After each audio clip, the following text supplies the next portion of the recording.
नारायण, आप सभी भक्तों का हमारे चैनल में हार्दिक स्वागत, अभिनंदन और वंदन है। और आप सभी श्रोतागणों को जो हमारे नाना प्रकार के वीडियो का श्रवण करते हैं, उनको कोटि कोटि साधुवाद, धन्यवाद। आइए आज विशेष ज्ञान पे हम विचार करते हैं। लोगों ने हमसे एक प्रश्न किया कि कैसे लोगों से, कैसे व्यक्ति से, कैसे गुरु से हम गुरु मंत्र लें, उसके बारे में हमें कुछ जानकारी विशेष दीजिए। तो हम आपको एक बात बताएं, गुरु मंत्र लेने की विधा को 3 पुराणों में बड़ा विधिवत दिया गया। स्कंद महापुराण, आपके शिव महापुराण और ब्रह्म वैवर्त पुराण में भी, अच्छा सभी पुराणों में थोड़ा थोड़ा गुरु मंत्र लेने का झलक है। लेकिन विशेष आज आइए हम शिव पुराण के मतानुसार आपको बताएं कि गुरु मंत्र हमें किससे लेना चाहिए और गुरु मंत्र लेने की प्रथम सीढ़ी क्या है। तो हम बताएं कि देखिए, सर्वप्रथम गृहस्थ आश्रमियों को सदैव गृहस्थ आश्रमी से ही गुरु मंत्र लेना चाहिए। सन्यासियों को सदैव सन्यासियों से ही गुरु मंत्र लेना चाहिए। वानप्रस्थियों को सदैव वानप्रस्थ के गुरुओं से ही गुरु मंत्र लेना चाहिए। देखिए, विशेषकर अगर आप गृहस्थ आश्रमी हैं तो आपको गृहस्थ आश्रम से ही गुरु का चयन करना होगा। गृहस्थ आश्रम में भी विद्वान है, सन्यासियों में सन्यासियों को। क्यों? अगर आप सन्यासी से गुरु मंत्र ले रहे हैं, देखिए ये धराधाम को भगवान ने बनाया है इस सृष्टि का सृजन करने के लिए, पालन करने के लिए, इसको बढ़ाने के लिए। इसको अगर इसमें जन्म मनुष्यों का जन्म न हो तो सन्यासियों का भी जन्म नहीं होगा, क्योंकि गृहस्थ आश्रम से ही सन्यास आश्रम की तरफ बढ़ा जा सकता है।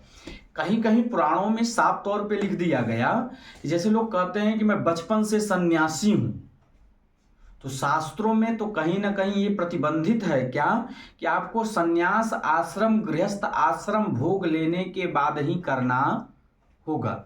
क्योंकि मूलतः आप पुराणों को पढ़िएगा, जैसे कि दक्ष प्रजापति ने पहले 10,000 पुत्रों को जन्माया, तो नारद जी ने उन 10,000 अपने भाई के बेटों को, अर्थात अपने भतीजों को, क्योंकि ब्रह्मा जी के पुत्र रहे दक्ष जी और ब्रह्मा जी के ही पुत्र रहे नारद जी, और दक्ष प्रजापति बड़े भाई रहे, और कहीं कहीं उल्लेख आता है कि दक्ष प्रजापति नारद जी से छोटे रहे।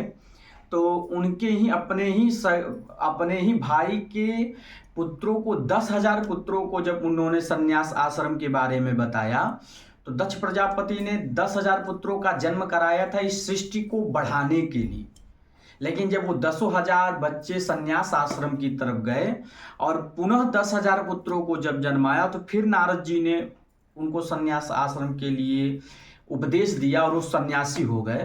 तो आप कहीं भी पूजा पाठ में इन 20,000 व्यक्तियों का कहीं उच्चारण नाम नहीं पाएंगे, क्योंकि इसी जगह वो विश्राम ले लिए।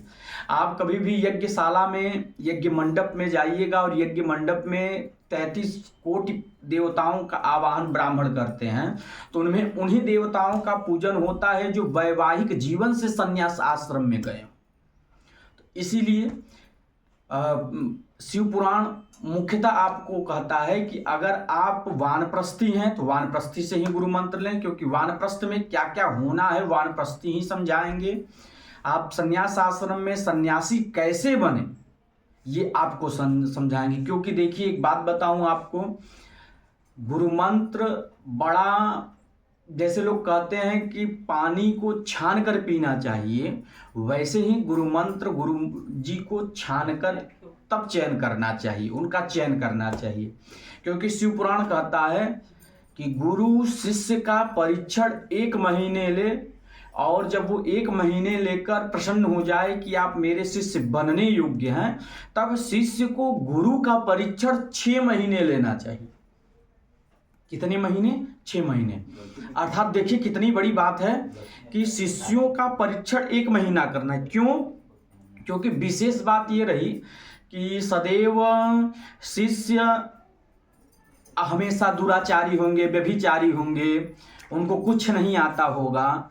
लेकिन गुरु जब उत्तम होगा तो उनको एक आकार देगा। जैसे कुम्हार जब मिट्टी को लेकर आता है तो मिट्टी का कोई आकार नहीं होता, लेकिन वो भी जब मिट्टी चुनने के लिए जाता है तो मिट्टी चुन कर लाता है और उसको नाना प्रकार के उपचार से उसको इस योग्य बनाता है कि वो घड़ा बन जाए। लेकिन मायने ये रखता है कि वो किस कुम्हार के हाथ में लगा है।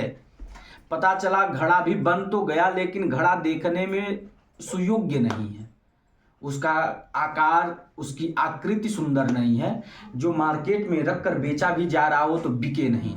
तो गुरु का परीक्षण सदैव 6 महीना करना चाहिए, और जब दोनों का परीक्षण संपन्न हो जाए तब शिष्य को लगे कि मुझे इनसे गुरु मंत्र लेना है, तब उनसे गुरु मंत्र लेना चाहिए।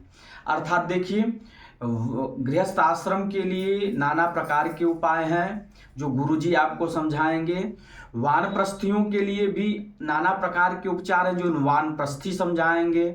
और सन्यासियों के लिए तो सबसे कठिन मार्ग है, क्योंकि शिव महापुराण एक बात कहता है, जैसे लोग कहते हैं हम सन्यासी हैं, हम सन्यास आश्रम का पालन कर रहे हैं। शास्त्र कहता है सन्यासी उत्तम कौन है? जो कामी पुरुष के मार्ग पर न चलता हो। कहाँ न चलता हो? कामी पुरुष, अर्थात जहां हम लोग जिस रास्ते से चलते हैं, सन्यासी कभी भी उस मार्ग से नहीं चलेंगे।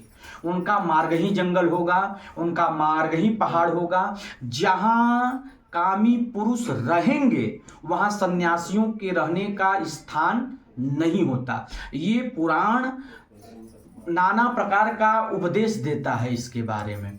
तो ऐसे ऐसे नाना प्रकार का नियम और कायदा है। तो इसीलिए गुरु मंत्र उन्हीं से लें जो वानप्रस्थी के मार्ग पे जाने वाले हो, वानप्रस्थी से गुरु मंत्र लें। जो सन्यास मार्ग को जाने वाले हो, सन्यासी से लें। जो गृहस्थ आश्रमी हो, वो गृहस्थ आश्रम के ही किसी उत्तम गुरु का चयन करें। श्रीमन्नारायण, श्री राधे।